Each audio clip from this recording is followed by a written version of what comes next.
Salut à toi peuple du rhum, bienvenue sur la chaîne du bar de l'ours. L'ours c'est moi et le bar, il est derrière. Aujourd'hui on se retrouve avec une bouteille qui est ici à ma droite, une petite bouteille de 50 centilitres d'un embouteilleur indépendant que je n'avais pas encore fait sur la chaîne et que pourtant j'apprécie plutôt beaucoup. On avait une bouteille qui était ici, que je m'étais dit il y a 1 an et demi, 2 ans, je crois que j'avais dit que je le ferais, je ne l'ai pas faite. C'est notre ami Sylvain qui nous a créé la marque Rum Runner et qui nous fait des jolis jus qui sont assez spécifiques des terroirs dont ils viennent. Celui-ci, je voulais absolument le faire sur la chaîne parce que pour moi l'année dernière, ça a été un des coups de cœur que j'ai eu au Rumfest et pourtant quasiment personne n'en avait parlé et je trouvais ça un petit peu bizarre. Et du coup on a une bouteille qui est là, donc ça va être l'occasion de la déguster ensemble. Alors Rum Runner, juste pour revenir un petit peu sur le nom, ça fait référence en fait à la prohibition aux États-Unis dans les années 1900, 1920, 1930. Et Rum Runner, c'était le terme de toutes petites embarcations qui allaient très très vite et qui en fait faisaient passer de l'alcool de contrebande. C'est à peu près aussi simple que ça. Voilà d'où vient l'idée. L'idée de Sylvain, lui, c'est qu'il nous fait des produits qui sont un petit peu atypiques, qu'on trouve pas forcément partout. Là pour le coup, on est sur un brut de fût, sur celui-ci. Mais là par exemple ici, on avait un truc qui était en 18 mois en ex-whisky. Donc il y avait une pâte très spécifique. Il nous a fait des trucs qui titraient très très haut aussi. Voilà, il a une pâte à lui qui est assez intéressante, je trouve. La gamme classique, on est sur ce type de bouteille et sur la gamme un petit peu plus spécifique, on est sur les 50 centilitres qui se présentent de cette manière-là avec des étiquettes. Il aime beaucoup le graffiti, il aime beaucoup l'art urbain et ça se retrouve toujours sur les étiquettes. Là, vous voyez, on est sur quelque chose avec une petite cire bleue avec l'étiquette bleue. Ça fonctionne forcément très bien. La bouteille est jolie, ça fait un petit peu flacon de parfum. Après moi, le petit bémol presque, c'est que l'étiquette est peut-être un petit peu trop grosse. On est vraiment sur des étiquettes très très larges. Mais la frise est assez jolie, faut le dire. Il y a un petit style, en tout cas ça dénote. Donc on est sur quoi? On est sur le Rum Runner République Dominicaine. On est donc sur un rhum à base de mélasse, on est sur un 12 ans d'âge, on est sur un millésime 2010 et on est sur un jus qui sort de la distillerie qui sort notamment aussi Barcelo. La distillerie s'appelle Acoholes Finos Dominicanos, pour que je ne dise pas de bêtises. Et il n'y a pas seulement Barcelo qui sort de chez eux. On a aussi Canaveral et Siboney qui sont des marques plutôt destinées au marché local qu'on connaît pas du tout, voire pas du tout en fait chez nous en Europe. On est sur un brut de fût, donc on titre à 60,7 degrés d'alcool. On est sur une bouteille qui est en format 50 centilitres et on est sur 296 bouteilles. Ça vient avec un petit canevas en acier qui est ici, 296 sur 296 sur le bouchon, un petit canister. Rien de plus méchant, voilà, ça vient avec la petite déco et le petit Rum Runner qu'on retrouve toujours ici. Celui-ci, je voulais vraiment le faire parce que je vous dis, j'ai vu quasiment personne en parler et pourtant moi je trouve que c'est extrêmement sympa. Ça vient donc de chez notre ami Sylvain, c'est lui qui m'a envoyé la bouteille. Un grand merci à toi Sylvain de pouvoir nous faire aujourd'hui profiter de cette dégustation. Et le vieillissement a été fait dans des ex-fûts de Bourbon.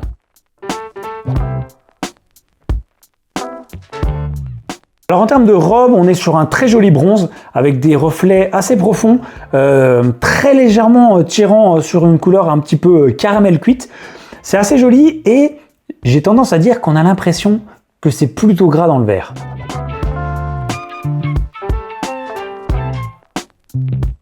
Alors en termes de nez, on est sur une belle concentration. Les degrés sont pas si forts que ça pour un rhum qui titre à 60,7 degrés. Après, c'est un rhum qui demande à s'aérer. Donc là, celui-ci, la bouteille, ça fait déjà un bon mois que je l'ai. Il y a déjà quelques verres qui sont sortis. Là, on est bien. À la première ouverture, laissez-lui un petit peu de temps pour l'apprivoiser.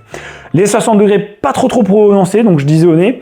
Une fois qu'il s'est un petit peu aéré, on a vraiment une très jolie concentration et tout de suite on a ce côté miel, mélasse, cuite, un petit peu caramel finalement. Et on a des fruits jaunes, on a de la pêche tout de suite qui vient.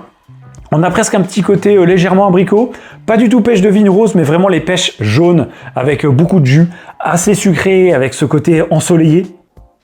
On a une jolie puissance, on a un nez qui est assez rond finalement, vraiment sur ce côté caramel sucré. Un tout petit côté tabac et par contre, ça manque un petit peu de lourdeur. On n'a pas l'impression qu'on va rentrer dans un rhum à 60 degrés.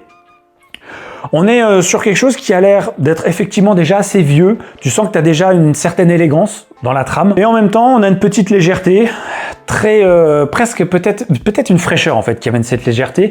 Et c'est une fraîcheur limite un petit peu agrume, une fraîcheur fruitée. Mais vraiment, on a une belle intensité et on a une attaque qui fait presque un petit peu vive sur le nez. Il y a vraiment ce côté fraîcheur, ouais, de fruits. Fruits quand tu croques dedans avec ce jus qui éclate.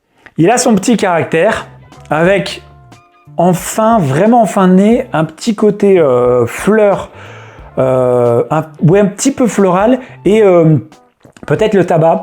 Mais alors la feuille de tabac très fraîche, presque verte. Et pas trop forte. Ouais, ça sent bon, hein, ça sent très bon. Presque un petit peu sur la cassonade même.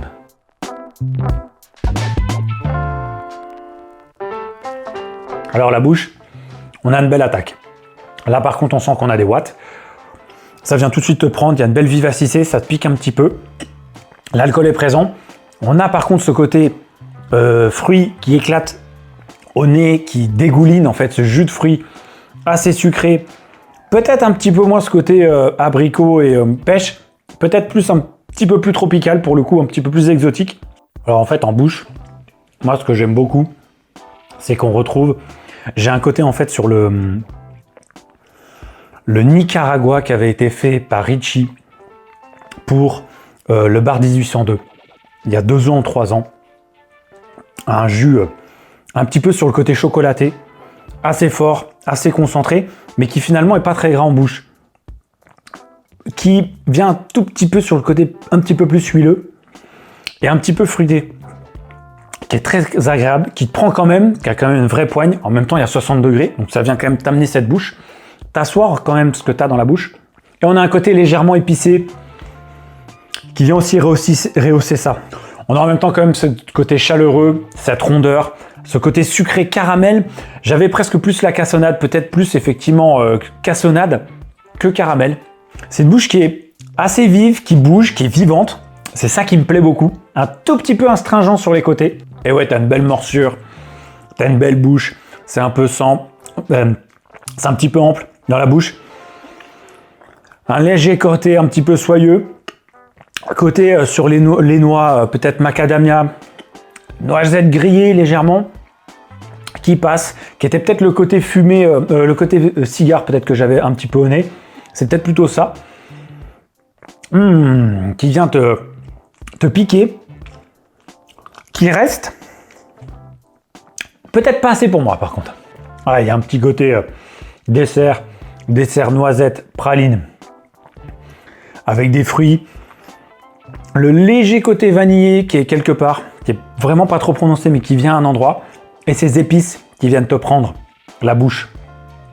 Très agréable. Ça fait une sorte de salade de fruits avec un petit peu de praline. Dans un côté un petit peu peut-être cuit comme sur une crème brûlée. Avec cette cassonade brûlée qui est vraiment là quand même. Une belle puissance, il y a un beau caractère. C'est ça qui me plaît. Et c'est assez ample en bouche, tu vois, ça bouge, c'est vivant. On en a un petit peu partout. Ça manque d'une touche de gras pour moi, clairement. Ça manque vraiment d'un côté gras qui te prenne tout pour que ce soit vraiment pour moi l'extase. Mais on a vraiment cette petite explosion et pas d'ennui, quoi. C'est pas fade. Tu t'ennuies pas là-dessus. Au contraire, tu te fais plaisir.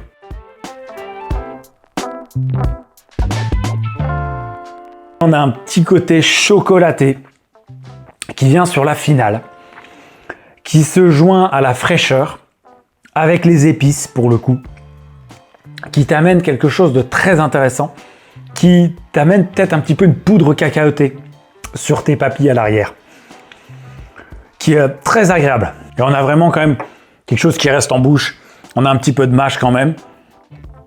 Et cette finale, je vous dis, sur le côté cacaoté, sur le côté épices qu'on a en bouche, un petit peu moins en bouche, on les a bien.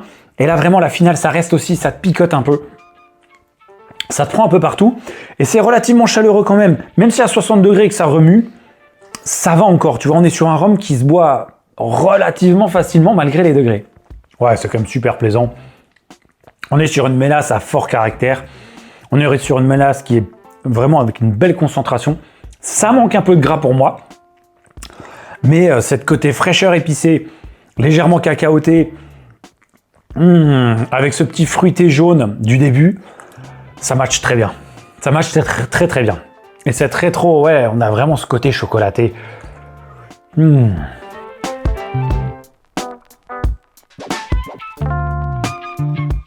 Bon, Pour conclure, on est sur une jolie bouteille dont je voulais parler sur la chaîne. Parce que clairement, pour moi, on est passé à côté. Je sais pas comment on a pu passer à côté de ça parce que je trouve ça très plaisant. On est sur une bouteille qui est en 50 centilitres et qui a autour de 100 euros. Je la trouve entre 98 et 100, 105 euros, peut-être quelque chose comme ça. On est sur un prix, mine de rien, qui devient logique dans la continuité qu'on a aujourd'hui sur des embouteilleurs indépendants, sur des jus qui viennent de certaines distilleries, sur des brutes de fût à 60 degrés. Finalement, c'est la logique, même pour une bouteille de 50 centilitres. C'est peut-être un tout petit peu cher, on aurait pu l'avoir peut-être aux alentours de 85-90, et encore, après, il faut bien que les gens vivent. Hein. Tout est en train d'augmenter, et les bookers et tout, on sait très bien qu'ils nous revendent les fûts de plus en plus cher. Mais le prix est cohérent. Ce ne sera pas un hyper bon rapport qualité-prix, mais c'est un prix qui est cohérent pour le produit. Le produit est joli, c'est une jolie petite bouteille. C'est une marque, c'est un embouteilleur français, un jeune embouteilleur français qui fait des produits sympas, un peu atypiques, qui sort de l'ordinaire. Donc rien que pour ça, c'est aussi pour ça que j'avais envie de la mettre en valeur un petit peu, cette bouteille. On est sur un produit qui est super plaisant, qui te permet de passer un beau moment, qui te permet de faire une dégustation, de décortiquer le truc, d'avoir du caractère et de la puissance tout en restant quand même buvable malgré les 60 degrés. Donc pour moi, tu vois, on est sur une jolie note. Je pense qu'on serait sur un 8 sur 10. Un bon 8 sur 10. Peut-être que j'aurais été un petit peu au-dessus si j'avais eu un petit peu plus de gras peut-être en bouche, peut-être un tout petit peu moins cher. Voilà, ça serait les points peut-être sur lesquels je dirais chipoter. Mais t'as une belle finale. T'as cette petite rétro-olfaction, quand tu rentres dedans, c'est vivant, je le disais dans la bouche, ça c'est super plaisant, quoi. Tu te fais plaisir sur un produit comme ça. Donc c'est un super profil, c'est une marque que j'ai envie de mettre en avant aussi, oui je l'avoue, j'ai envie, parce qu'on est sur quelqu'un qui fait quelque chose chez nous et qui fait des choses qui changent un petit peu, donc j'ai envie de le mettre en avant, forcément. Et en plus un produit pour lequel moi je trouve qu'on était vraiment passé à côté. Très puissant, très concentré, manque peut-être un petit poil de gras. Donc un très bon 8 sur 10 pour ce Rhum Runner République Dominicaine. Un grand merci à Sylvain de nous avoir envoyé la bouteille. Merci à toi Peuple du Rhum d'avoir visionné la vidéo. N'hésitez pas comme d'habitude à commenter, partager, liker, à vous abonner à la chaîne avec la petite cloche. Moi je vous dis à très vite pour d'autres contenus qui arrivent avant la fin d'année. Et comme d'habitude, n'oubliez pas, pas plus haut que le Rhum, pas plus haut que le Rhum Runner. Manque un peu de gras, c'est vraiment dommage. J'aurais les gras, je mettais largement un 9 voire peut-être même un 10. Ah, c'est vraiment bon. Vraiment ce côté flan chocolat là, à la fin. Pas mal, hein. Vraiment pas mal.